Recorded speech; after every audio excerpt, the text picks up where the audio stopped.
চট্টগ্রামের সীতাকুণ্ডের ফৌজদার হাটে আধুনিক সামরিক সরঞ্জাম ও অস্ত্র উৎপাদনের কারখানা নির্মাণের উদ্যোগ নিয়েছে সেনাবাহিনী।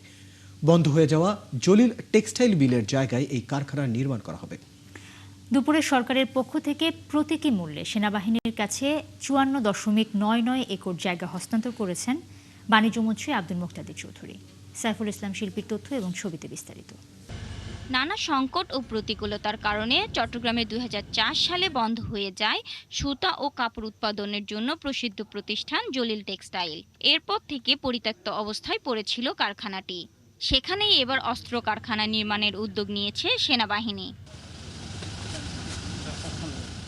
বৃহস্পতিবার দুপুরে জমি হস্তান্তর উপলক্ষে কারখানা প্রাঙ্গণে বাণিজ্য মন্ত্রণালয় ও সেনাবাহিনীর বাংলাদেশ অর্ডিন্যান্স ফ্যাক্টরি BOF এর মধ্যে চুক্তি সই হয়। এ সময় আধুনিক সামরিক সরঞ্জাম ও অস্ত্র উৎপাদনের জন্য নতুন প্লান্ট স্থাপনের পরিকল্পনার কথা জানান সেনাবাহিনীর BOF এর দায়িত্বপ্রাপ্ত কর্মকর্তারা।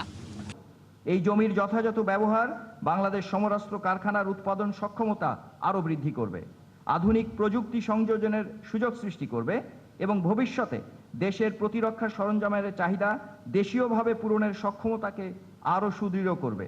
এই সংযোজন আমাদের দৃঢ় বিশ্বাস, আমাদের যে অভিষ্ট লক্ষ্য, আমরা যেখানে আমাদের নিজস্ব সক্ষমতা বৃদ্ধির পাশাপাশি এটাকে কীভাবে রপ্তানিমুখী করা যায় সেদিকে নিজেদেরকে আরও সম্পৃক্ত করা।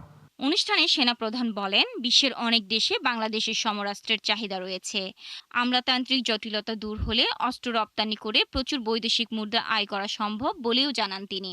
আমরা খালি এই প্রতিরক্ষা শিল্প নিজের প্রয়োজন মেটানোই নয়, আমরা এটাকে রপ্তানিমুখী শিল্পে রূপান্তর করতে চাচ্ছি এবং এই যে যত লোক এখান থেকে ছাঁটাই হয়ে চলে গেছে তার দ্বিগুণ তিনগুণ লোক এর কর্মসংস্থান এখানে হবে। এদিকে বাণিজ্য মন্ত্রী জানিয়েছেন, সরকার অস্ত্র ও প্রতিরক্ষা রপ্তানিতে সব ধরনের সহযোগিতা করবে। আমরা চাই আমাদের সব ধরনের পণ্য বাইরের পৃথিবীতে সমাদৃত হবে। আর প্রতিরক্ষা সামগ্রীর রপ্তানি এটার মেজারমেন্ট শুধু ডলার ইউরো দিয়ে হবে না। এই সক্ষমতার মানে হচ্ছে you are placing your country at a different league, at a different height, at a different level. 1961 সালে 55 একর জায়গা জুড়ে যাত্রা শুরু করেছিল জলিল টেক্সটাইল।